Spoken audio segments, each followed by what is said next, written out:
Hi guys, so now we're just going to be doing a little bit more of the algebraic stuff with writing an equation either in graphing form, nice underline, huh? Or in standard form. Not good with the underlines. So graphing form is the x minus h squared plus y minus k squared equals the radius squared. So this is pretty easy. They tell us the center and the radius, so we just plug these numbers into here, here, and right there. So what we're going to do is rewrite that as x minus h, so this is our h, this is our k, so x minus 4 squared plus a y minus a negative 1 squared equals the radius of 6 squared. So simplified, that's going to be x minus 4 squared plus y plus 1 squared equals 36. Sweet. Alright, so let's write it in standard form. You remember standard form was this one. It looks more like this. Okay, that's our standard form. So what we're going to do is, in that vein, we're going to start by writing it in this form, then just distribute and write it in standard form. That's the easiest way to do these, okay? So, do a little bit of writing, and here we go. Oh, diameter with endpoint 0, 2 and 4, 8. So we know that if we have, looks basically like 0, 2, and over 4 up 8, that's around this-ish. If that's the diameter, then there's our circle. Alright, so what we need to do is find the length of this and then cut it in half because that's our radius. So how do I find the distance between 2 points? It's basically the Pythagorean theorem. So I'm going to look at how far over, how far up. If this is my right triangle, then I can use the Pythagorean theorem to find that distance. So here my A is from 0 to 4. So A is 4. A squared plus B squared equals C squared. My B is from 2 to 8, so it's a 6. And then I'm going to solve for the C. The general distance formula is x2 minus x1 squared plus y2 minus y1 squared. But as you can see, if you understand the geometry of it, you never need to remember that. I don't really remember that. I just know the Pythagorean theorem. I know this distance is 4, that total distance is 6. I'm going to do c squared equals the square root of, or no, c squared equals 4 squared plus 6 squared, which is 16 plus 64. So then that is, no, just kidding, 36. My bad. So then that is going to equal 52. That's c squared, so c equals root 52. And then our radius is half of that. So since that's the diameter, we want half of this.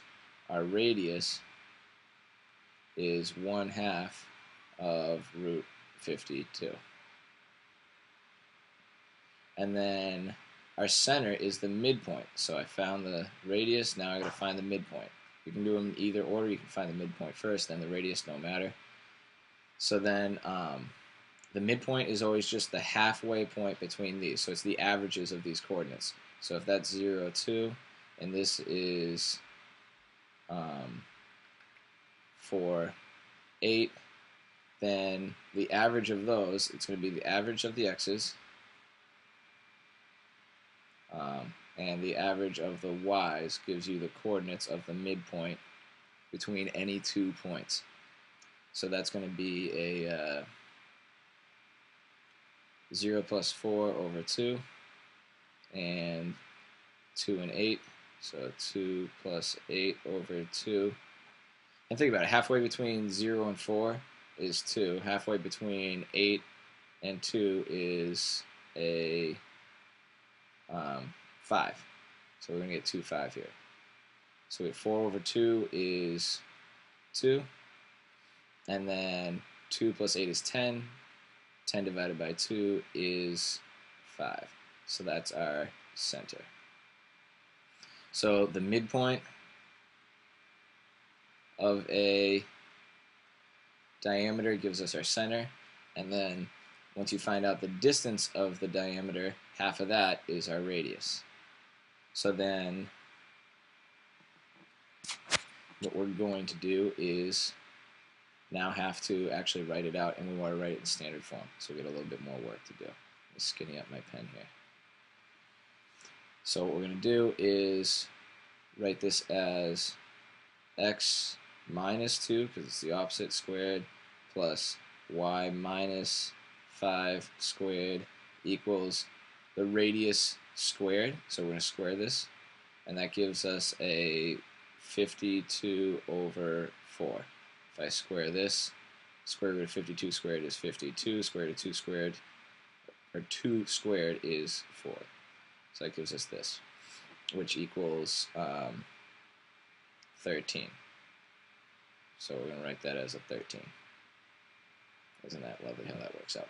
So we're going to expand this out, FOIL it out, and we get x squared minus 4x plus 4.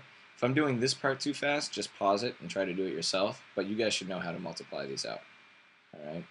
And then, remember, you don't just distribute the square, you have to do y minus 5 times y minus 5. So that's plus y squared minus 10y plus 25 equals 13.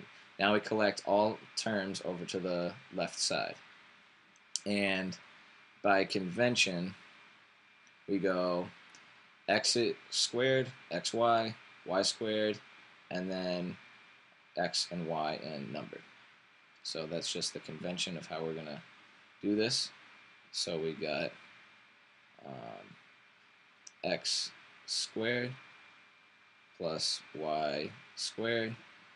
There's no xy term, so we just got minus 4x minus 10y, and we want to subtract this 13 over, so it equals 0, and that gives us a plus 12 equals 0.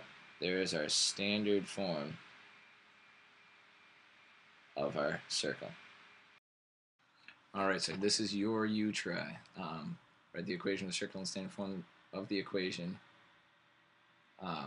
of the circle that passes through these points. So I didn't give you the endpoints of the diameter. So how are you going to figure that out? What we're going to do is first graph it.